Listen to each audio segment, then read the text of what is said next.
there was great excitement and great acceptance of it by almost everybody, including a lot of Democrats, actually.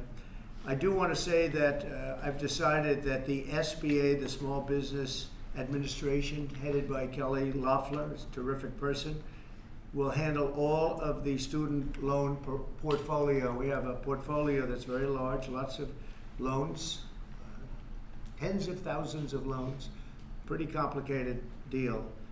And that's coming out of the Department of Education immediately, and it's going to be headed up by Kelly Loeffler at SBA, and they're all set for it.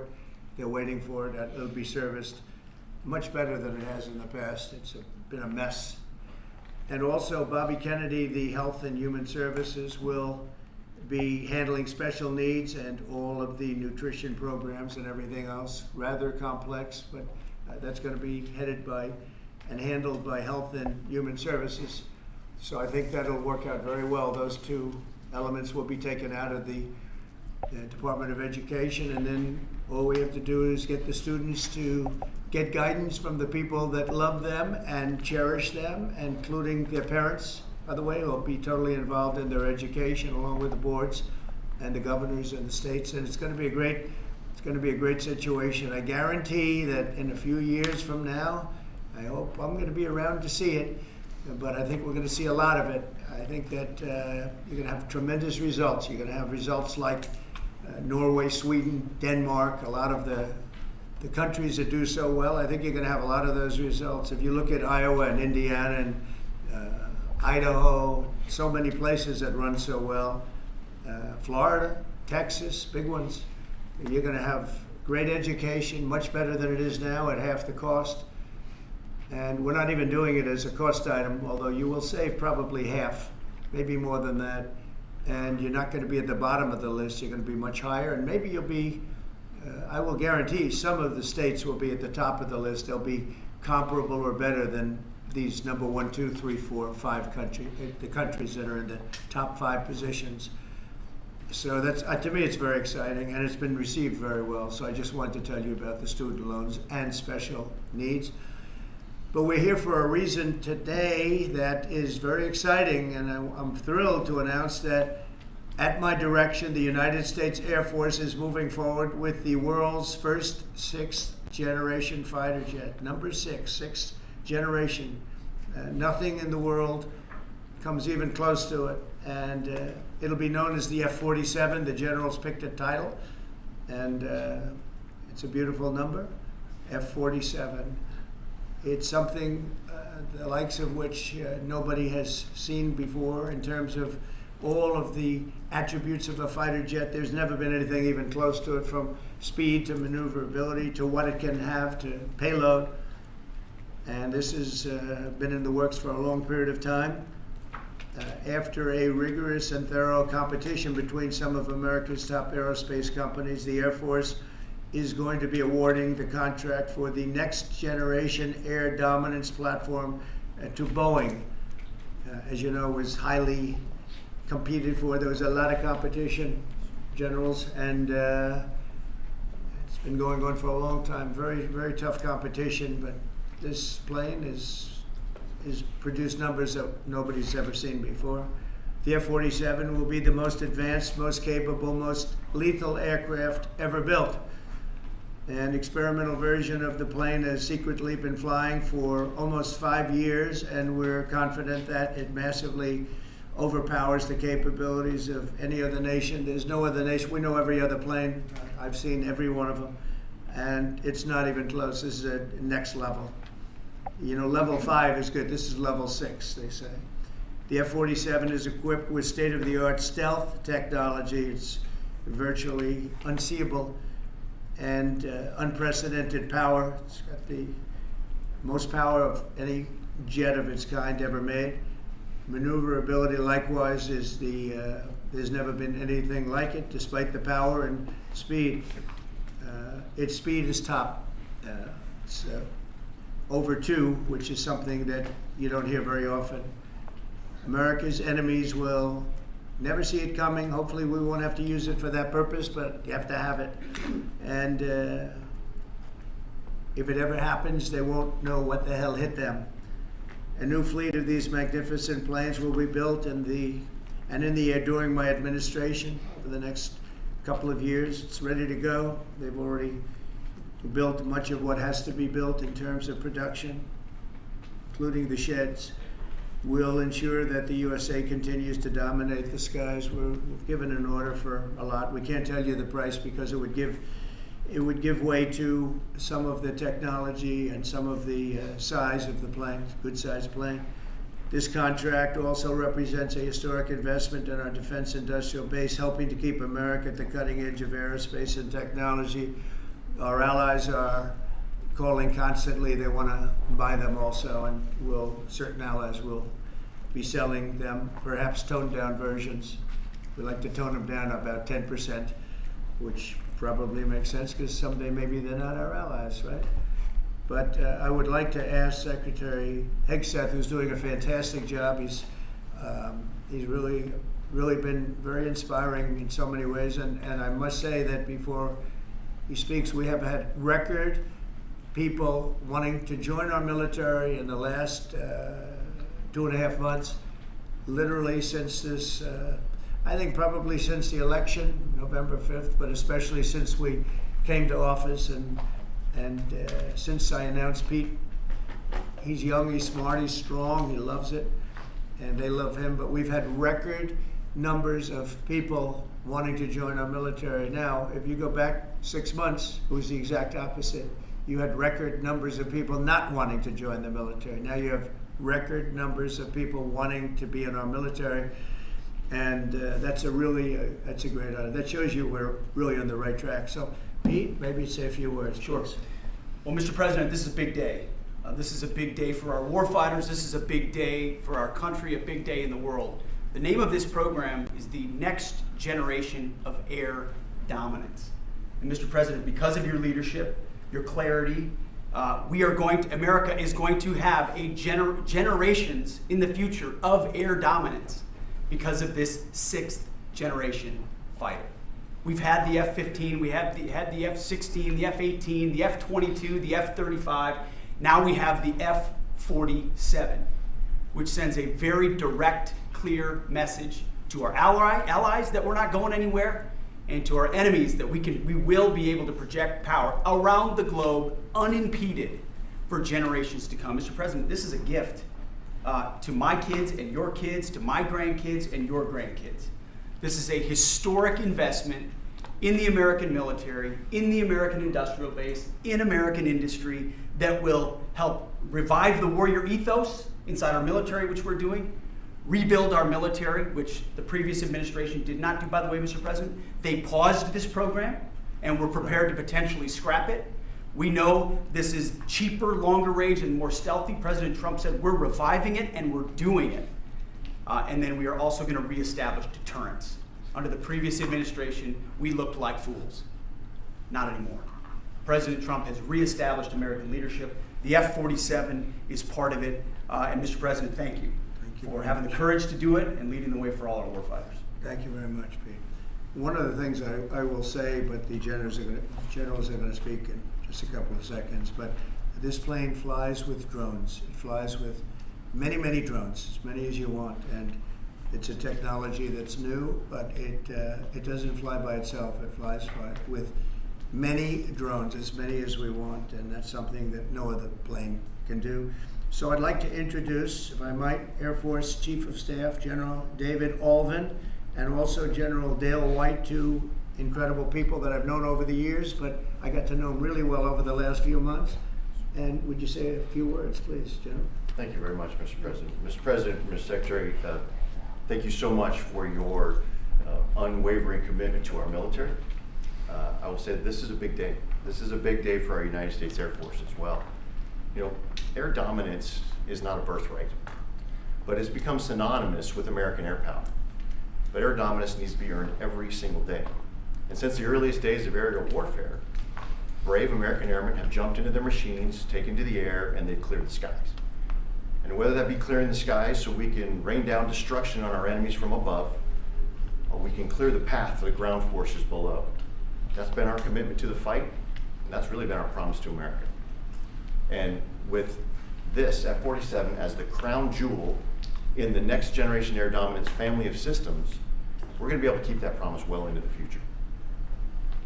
I also want to thank everyone from industry and within government, our engineers, who have worked tirelessly on this program to bring it where we are right now today. This shows that American talent, American skill, and American determination are second to none, because this platform is second to none. So we believe that this provides more lethality, it provides more capability, more modernized capability in a way that is built to adapt. This, along with our collaborative combat aircraft the President talked about with drones, this is allowing us to look into the future and unlock the magic that is human-machine teaming. And as we do that, we're going to write the next generation of modern aerial warfare with this. This enables us to do this. The manner in which we put this program together puts more control in the hands of the government, so we can update and adapt at the speed of relevance, at the speed of technology, not at the speed of bureaucracy. This is more Air Force. This is more options for the President. We say as our mission in the United States Air Force is to fly, fight, and win air power anytime, anywhere. If you want to go anywhere, you have to have a platform that gets you anywhere. This provides the President options from the very one end, which is a quick response, and then we can get right back into fighting stance without having to deploy troops that are going to take maybe months and cost more lives. We can be back in fighting stance, and maybe we restore that deterrence. All the way to decisive victory as part of a joint force that is the most lethal and capable military ever known in history. That's what we provide now, and this allows us to provide it into the future. It's more deterrence, more capability. It's what peace through strength looks like into the future, Mr. President. And so we're very proud to do that. And all we can say is, on behalf of the United States Air Force, let's deliver. Thank you very much. Thank you, General. Would you like to say something? No, sir, I'll just double check what the chief said. He knows what to do. Generational He knows leap. who the boss Yeah, is. that's exactly right. Air security is what it's all about, and this is what we'll deliver. That's great. Thank you very much. Great job.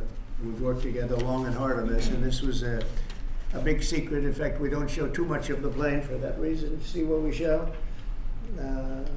You see how beautiful that is, but that's just a very small part of it. Sure. I wasn't surprised. I was wondering how much are you going to show when they came in with that. You see a wheel in the front? That's about it. Any questions? Mr. President Trump, Peter? is 80,000 pages of documents is a lot to sift through. Yeah. Can you just tell us who killed Kennedy? Well, I was given the task of releasing that because many presidents have gone through it and they haven't released. And I said, release. We even released Social Security numbers. I didn't want anything deleted. They said, sir, what about Social Security? People long gone, but they're long gone, so I can't imagine. But I said, if you don't delete it, if you do delete it, we have people are going to say, why did you delete it? There's something in there. So we gave Social Security, we gave everything. And the rest is for you to look at, Peter. You're going to see whether or not you see anything. But we've given it. We're doing it with Dr. Martin Luther King, too. They're preparing all of that. They're going to release everything. And whoever else they want. I mean, we have nothing. We really have nothing to hide. We shouldn't have. When a lot of time goes by. But with the Kennedy files, in particular, they were going crazy on them. I don't think there's anything that's earth-shattering, but you'll have to make that determination. In those, it's 80,000. It's actually 88,000, and we have some additional things, as you know, come out today. And for that, you can go to the offices and you can see whatever you want to see. Everything is out there, totally open. The additional stuff is available later on today. You go over to the offices and you can have it immediately, and you'll make a determination. And on something else, these Tren de Aragua guys, because of your executive order, they are designated as foreign terrorists. Yeah. If ISIS or Al-Qaeda foreign terrorists were operating here in the United States, cops would probably be shooting first and asking questions later. And so what is the difference between terrorists, between somebody like an ISIS or an Al-Qaeda operative versus a MS-13 or Tren de Aragua? Well, these are people that focus on destroying people in their homes. They're not as international in that sense. They're a group of thugs. They come from Venezuela. They come from the prisons of Venezuela. They're very very dangerous people, but they didn't look so dangerous when the guards took care of the situation from El Salvador. And I want to thank the president. He's a friend of mine. He's done a great job. But I just can't imagine that the Democrats are taking this issue where they want to have them back. You know, so now they have men playing in women's sports. They have transgender for everyone. They have open borders. They have all of their crazy policies that are, I think, 95-5, not 90-10, okay? And their new policy is, let's bring Trinidad back into our country. Let's bring the worst, these are the worst gang members there are. They looked amazingly frail, though, by the way they were handled. It's very amazing. You know, they weren't, when they were in Colorado cutting the fingers off a man because he made a phone call to the police, they seemed a lot tougher then than they did when they were having their head shaved and they were in shackles.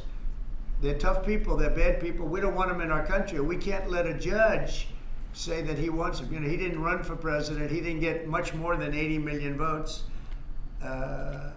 And we just can't let that happen. It'd be so bad for our country. I won on the basis of getting criminals out of our country that were let in. It was called unforced error. They were let in by Biden, incompetently let in, and let in by the millions, actually. 21 million people, I believe it's 21 million. And that's not even including the gotaways, but these are rough people. We want them out of our country. And I won the election based at least partly on that, and that's a big part, yeah? And I don't know if you saw this. I don't know if you saw this. Tim Walz is now saying about Trump supporters, and forgive me, I'm just reading a quote from Tim Walz, I think I could kick most of their ass. Oh boy, he'd be in trouble. Is there any way to know? Well, he's a loser, yeah, I mean, he's a loser. He lost an election. He played a part. You know, usually a vice president doesn't play a part, they say. I think Tim played a part. I think he was so bad that he hurt her. But she hurt herself, and Joe hurt them both. They didn't have a great group, but I would probably put him at the bottom of the group. Have you heard that Biden Mr. wants to get President. back involved for Mr. Democratic President. politicians, fundraising and campaigning against your policies? What do you think of that? I hope so. Mr. President, there are several families. Mr. President, there are families Who from you- some of the who are you people. with? I'm with La Nación newspaper from Argentina. There are families from some of the people that were on those flights to El Salvador that claim that they're not criminals, they're not members of Trinidad, of MS-13. What can you tell them, and what guarantees can you give them that everyone in those planes were actual criminals, terrorists, as you said? Well, I was told that they went through a very strong vetting process, and that that will also be continuing in El Salvador. And if there's anything like that, we would certainly want to find out. But these were a bad group. This was a bad group, and they were in bad areas, and they were with a lot of other people that were absolutely killers, murderers, and people that were really bad with the worst records you've ever seen. And but we will continue that process, absolutely. We don't want to make that kind of a mistake. Mr. President, is the U.S. planning to give up the position of NATO's Supreme Allied Commander, and if so, why? NATO is something that I saved. NATO was gone until I came along. In fact, the previous Secretary General, very good man, both of them are good. The current man is fantastic. But both of them have said, if it wasn't for Trump, you wouldn't even have a NATO, because we were paying the cost of almost all of the countries. And now they're paying. I said, we're not going to do this. We're not going to continue. You hurt us on trade. You do bad things on trade. And then on top of it, we're supposed to pay for your military. And because of what I did, hundreds of billions of dollars flowed into NATO by countries that just weren't paying. They were delinquent. They weren't paying their bills. So NATO is solid. They're strong. But they have to treat us fairly. Are we going to give up the... Because look, without us, NATO's not the And we're same. giving- we're And I giving- can tell you, I've been having very good discussions, as you know, with President Zelensky and with President Putin. And President Putin will tell you that without the United States, he wouldn't be worried. But he is worried when the United States is involved. And I have to tell you, I've dealt very well with both gentlemen, and we have, I think we have the confines of a deal. I hope we have the confines of a deal. I'm doing it for two reasons. Number one, and by far most importantly, thousands of young people, and they're not American people, they're Russian and they're Ukrainian, are being killed every week, thousands a week. And also the United States has paid, because of Biden, $350 billion on a war that should have never happened.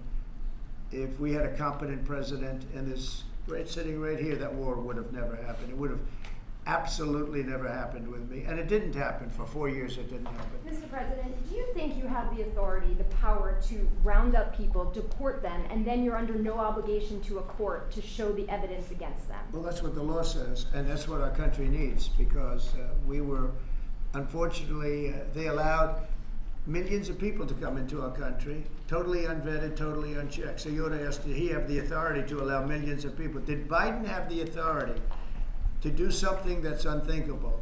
Have open borders where millions of people poured into our country, totally unvetted and totally unchecked, just as you would say. And many of those people were criminals. Many of them were from jails and prisons and mental institutions and gang members and drug dealers and very dangerous people. Many were murderers. We have 11,088 that we know of murders they murdered. Of that number, at least half killed more than one person. They're in our country. They're in a location near you. Biden allowed that to happen to our country. And his people that really ran the country. And the person that operated the auto pen, I think we ought to find out who that was, because I guess that was the real president. So when you ask me if we have the authority, did Biden have the authority to allow millions of people to come into our country? Many of these people, hardened criminals at the top of the line who have caused tremendous damage in our country. You see them in New York City fighting with our police. I mean, literally having fist fights in the street with our police. These are tough, hard criminals. Many of them came out of jails, and not just South America, from all over the world. They came out from Africa, from the Congo. They came out from Asia. Not just South America, but many from South America. These are hard, tough criminals, and we have to get them out. And a judge sitting behind a bench someplace got a nice appointment.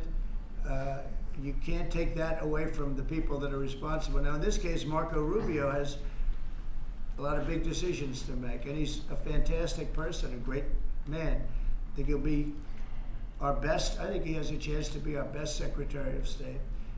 He's been doing incredibly. He works so hard. He's gone to so many different countries already, and he's got the authority to get bad people out of our country. And you can't stop that with a judge sitting behind a bench that has no idea what goes on, who happens to be a radical left lunatic. Do you think the judiciary is You guys today are denying. You guys are denying this New York Times report that Elon Musk was going to be shown a 20 to 30 page presentation about a theoretical war plan against China. Why not just show it to Elon? Because I don't want to show it to anybody. You know, you're talking about a potential war with China. Now, I deal with these people all the time, and I'm dealing with Pete. I'm dealing with these gentlemen on numerous different airplane purchases, and I think they're all going to be great. But I don't want other people seeing potential war with China. We don't want to have a potential war with China, but I can tell you if we did, we're very well equipped to handle it. But I don't want to show that to anybody. But certainly you wouldn't show it to a businessman who is helping us so much. He's a great patriot. He's paying a big price for helping us cut costs, and he's doing a great job. He's finding tremendous waste, fraud, and abuse. But I certainly wouldn't want, Elon has businesses in China, and he would be susceptible perhaps to that. But it was such a fake story. The New York Times is just as fake as CNN and MSDNC. And anybody read that story, people laughed at that story. Who would do such a thing? And the first thing I did is I called Susie and I called Pete. I said, is there any truth to that? And they said, it's ridiculous. No, he's over there to talk about cost. You might want to address that, Pete. But Elon was over there today to address costs. Doge, thing called Doge, which you've heard about. Pete? That's exactly right, Mr. President. You pointed out it was a fake story. We pointed out it was meant to sort of undermine whatever relationship the Pentagon has with Elon Musk. Elon Musk is a patriot. Elon Musk is an innovator. Elon Musk provides a lot of capabilities our government and our military rely on, and I'm grateful for that. We welcomed him today to the Pentagon to talk about Doge, to talk about efficiencies, to talk about innovations. It was a great informal conversation. The rest of that reporting was fake. There was no war plans, there was no Chinese war plans, there was no secret plans. That's not what we were doing at the Pentagon. I might add that I think Elon, if they ever wanted to do that, I think Elon wouldn't do it. I think he wouldn't do it. He wouldn't want to put himself in that position. But if you read what's out of the New York Times, it's such a dishonest newspaper. It's such garbage. It's, it used to be called all the news that's fit to print. Well, it's all the news that's not fit to print. They have fake sources, or they don't have sources. I think they make most of it up. But this was a made-up story by the New York Times. I call it the failing. It's a failing newspaper. It's failing. And they shouldn't do that. They really are the enemy of the people. And Mr. President, We do need honest journalism in this. We've made such big strides over the last 2 months, but we just need honest journalism, and we don't have it. When you have a CNN, you have to watch these people every once in a while just to see where they're coming from, and it's so dishonest. MSNBC is, I think, probably worse, and they're both doing horribly in the ratings. I think they're going to be turned off. I don't think they're not doing any ratings. You're doing well on the ratings. Thank you. Just quickly I understand that your trade rep is meeting their Chinese counterpart next week. Yes. Is there anything that they can do to stop April 2nd or to roll back the tariffs that you put on China already? Well, we can talk, but basically, I call April 2nd. I would have made it April 1st, but I didn't want to be April Fool's Day because then nobody would believe what I said, and they do believe me. April 2nd is going to be Liberation Day for America. We've been ripped off by every country in the world, friend and foe. We've been ripped off on trade. We've been ripped off on military. We protect people and they don't do anything for us. It's just so unfair for years and years. And now some of that money is going to be coming back to us in the form of tariffs. Tens of billions. It's going to be numbers like nobody's ever seen. So NVIDIA announced today, you saw that, hundreds of billions of dollars of investment.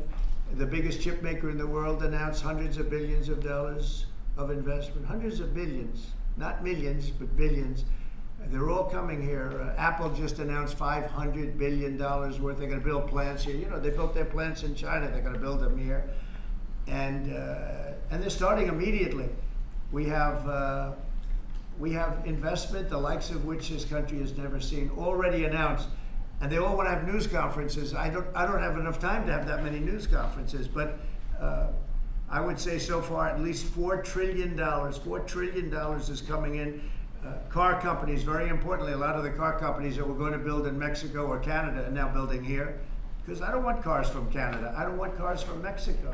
They want to do it, it's fine, but I want the car companies to build here, not, they were building in Mexico 3 plants, big plants, really big plants, and they were going to sell the cars right across the border. We wouldn't have the jobs, we wouldn't have the profits, we wouldn't get the taxes, we get nothing.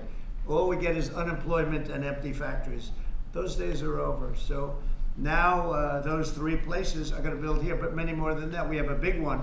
Honda is building, just announced a really big plant in Indiana, great state, smart place to build. And we have many car companies coming here. The steel mills are going to be booming, And many other things come with that. But we need that for defense. There are certain things you have to have. You have to have steel. We would have had, if I didn't do in my first term tariffs to stop the onslaught, because they were dumping steel in order to destroy our steel plants. If I didn't do 50% and even 100% in certain cases tariffs on steel, you wouldn't have a steel plant in the United States. And Biden was unable to get rid of those tariffs because they threw off so much money that his numbers, which didn't work anyway, because his numbers were terrible, what he did, the way he spent money was so horrible, and what he allowed to happen to energy. That's the other thing. Energy is going to be like it's never been before. Mr. Vice President is here. Do you have anything to say while you're here? No, sir. I'm good Vice President. I'm just here to watch the show, sir. Okay. I think airplanes are pretty cool, so I wanted to check this out. Airplane's cool. It is cool. Is there anything that China can do to take off the trade war at this point, though? Well, I'll be speaking to President Xi. I have a great relationship with him. We're going to have a very good relationship. But we have a $1 trillion deficit because of Biden with President Xi. More than that. I mean, I've heard $1.2 trillion. We have a deficit. And I've explained that to President Xi. We also have a problem where he's allowing fentanyl to be sent into Mexico and then cross the border and, killing. I think the number is much higher than the 125, 115 that I think it's closer to 300,000 people a year. And so that's a problem. But they have a tremendous surplus against the United States, and we don't want that. Mr. President, why do you want to control Ukraine's power A number of plant? industries have come to you asking for exemptions on tariffs. Is that something that is under consideration by you? Well, people are coming to me and talking about tariffs, and a lot of people are asking me if they could have exceptions. And once you do that for one, you have to do that for all. So, I mean, generally, I did something interestingly during 2 weeks ago. I gave the American car companies a break because it would have been unfair if I didn't. And everybody said, oh, he changed his mind on tariffs. I didn't change my mind. I helped our, sort of big three, big four. I helped some of the American companies. And instead of taking it properly, they said, oh, he changed it. I don't change, but the word flexibility is an important word. Sometimes there's flexibility, so there'll be flexibility, but basically it's reciprocal. So that if China's charging us 50% or 30% or 20%, and I don't mean China, I mean anybody, any country, Canada. Nobody knows that Canada's charging our dairy farmers. They have 270% tariffs. Nobody knows that. Nobody knows that. They have up to 400%. They have a couple of tariffs at 400%.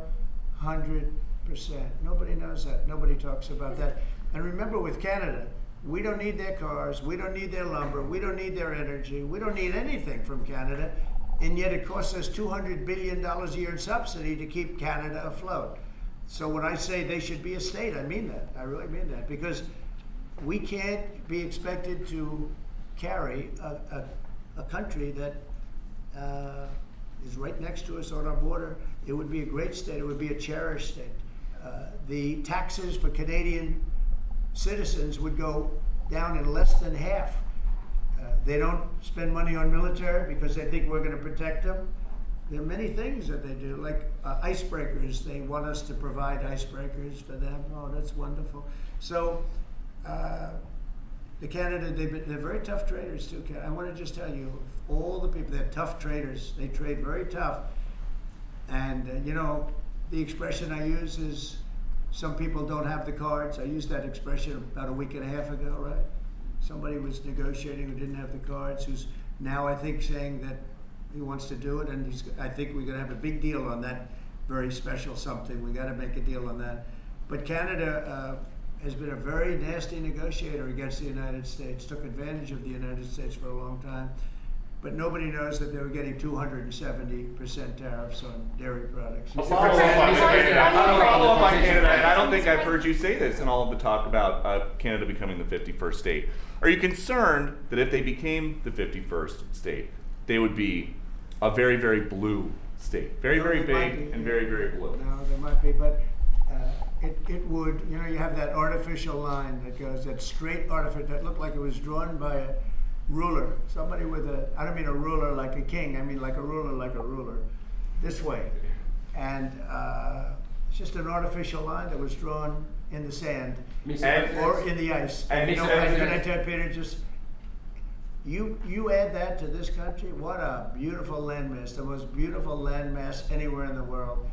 And it was just cut off for whatever reason.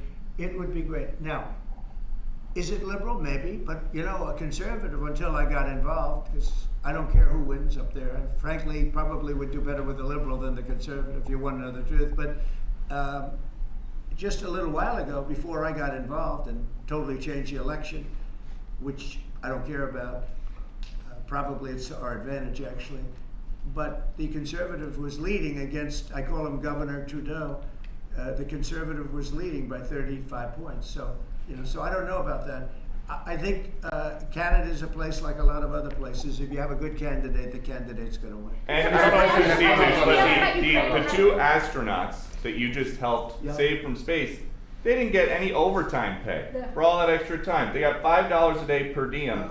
For 286 days, that is $1,430 in extra pay. Is there anything the administration can do to make them whole?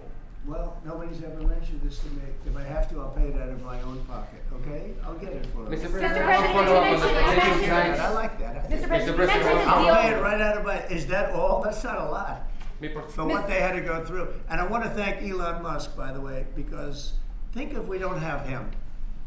You know, there's only so long, even though they're in the capsule up there, that the body starts to deteriorate after 9 or 10 months and gets really bad after 14, 15 months with the bones and the blood and all the things that you've been reporting on very well. And if we don't have Elon, they could be up there a long time. Who else is going to get him? And I just want to thank him. He's going through a lot, what they're doing to him. And these people are going to be caught, and they're going to be caught, and they're going to be prosecuted. And from what they tell me, I see this just by watching your programs and reading the news, but from what they tell me, they could get 20 years in jail, and they'll get it. I'll tell you, there's going to be no leniency, and there'll be no pardons. I can tell you that right And you now. said Mr. this morning President, 20 years in jail, and then Mr. maybe you said this morning 20 years in jail, and then maybe they'll go to one of these prisons in El Salvador. Do you think with the way that the judges have been issuing injunctions, it would be easier or harder to send these Tesla domestic terrorists to a jail in El Salvador than these MS-13 or Tren de Aragua guys? Well, I view these people as terrorists just like others. These are, when I looked at those showrooms burning and those cars, not one or two, like 7, 8, 10 burning, exploding all over the place.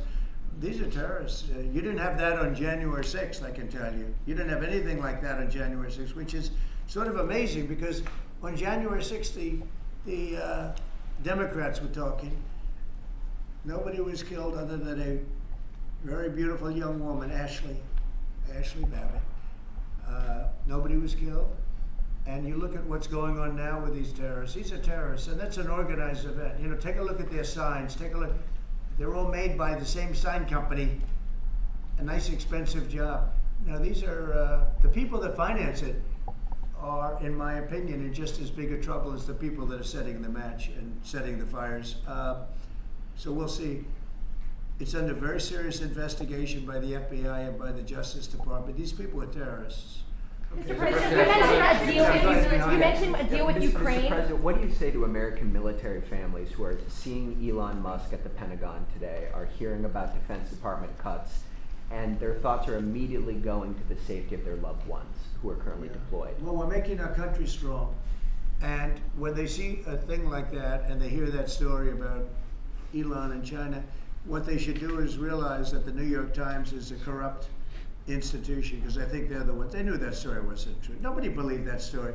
People that, when I first called, they laughed when they heard the story. Nobody believed it, that the Pentagon was giving him a briefing on what war with China would look like, and he has business in it. No, they made that up because it's a good story to make up. They're very dishonest people. I have it with the Times, and you'll see more and more of it.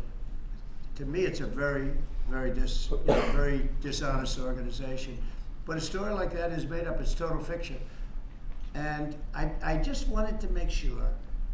I called up Chief of Staff and I called up Pete, and I said, is there any truth to that? Absolutely not. He's there for Doge, not there for China. And if you ever mention China, I think he'd walk out of the room. He wouldn't take it anyway. So it's just a made-up story. Nobody's taken better care of the military. One of the things that I know that Pete's doing is he's talking about a lot of the civilian staff, and we're going to get them other jobs. You know, we're going to have a lot of jobs in this country, but we don't want to have wasteful jobs. We want to have meaningful jobs. And those were wasteful jobs. Those are jobs that not only military, but jobs where people don't show up. You take a look at Department of Education. I've never seen so many buildings with the names on it. You go past one after another Department of Education, and they're empty. The people don't show up. You know why? Because they have other jobs, because they're playing golf, or they're playing something, they're doing something. And we have a lot of great people, but we have to move that back to the States. We're going to make our country strong, and we're going to get people much better jobs, because we have companies moving into our country, the likes of which we've never seen before. Nothing like this has happened. And it's automatic. They don't want to pay the tariffs. How do you avoid paying the tariffs? You build your plant in the United States, and it's a beautiful thing to see. I see it. So far, I would say $4 trillion Nobody's ever heard of them. No country's ever heard of numbers like that. $4 trillion, and those are the best ones. The biggest, best chip maker in the world. I'm not a fan of the CHIP Act, where you give billions of dollars away to companies that don't need it, and it won't bring them here. I'm giving nothing away. All they're doing is coming here, they're building because they want to avoid. Remember this on the tariffs too, because that's going to be, Liberation Day, April 2nd. It's reciprocal. If they charge us, we charge them. So somebody say, well, how much are the tariffs? Very fair. If India, as an example, has been very bad to us on tariffs, they charge 100%, 200%, whatever they charge. Now, Europe just announced they're lowering the tariffs on cars. We charge like a joke, 2.5%. That's what this country charges. Europe just announced that they're reducing their tariffs on cars to 2.5%. It's nice. But they also have non-monetary tariffs where they make it impossible for the cars to get in even without the dollars on them and the dollar signs. It's called a non-monetary tariff, where they put on controls where no matter what happens, because they don't want cars, they don't want the American car in their market. And yet they send us millions of cars, they send us big agriculture, they don't want our agriculture, they don't want anything from us. European Union's very tough, but now it's fair. So whatever they do to us, we do to them. Mr. President, you mentioned last month you mentioned as Russia continues to attack Ukraine, are you planning to impose any sort of sanctions? Well, they're fighting against each other. Yeah, I think we're going to have Do you we have plan a to ceasefire on a lot of areas, and so far that's all held very well.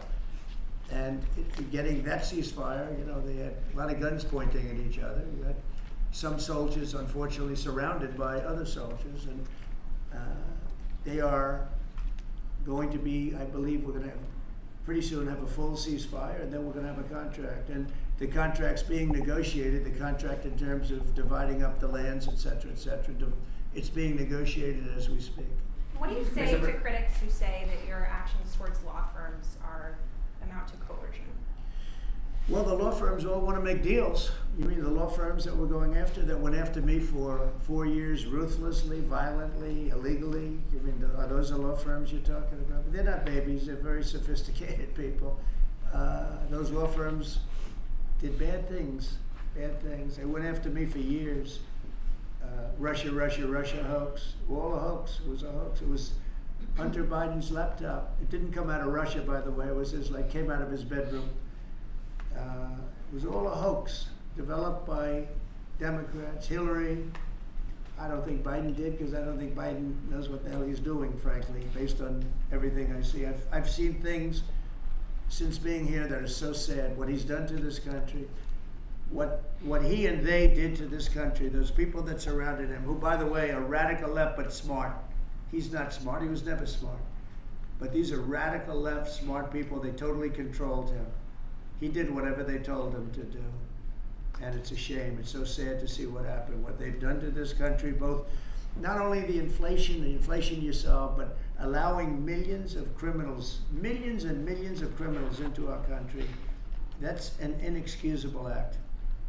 And many other things besides that. Thank you very much. Mr. President, can we talk one more question on Ukraine?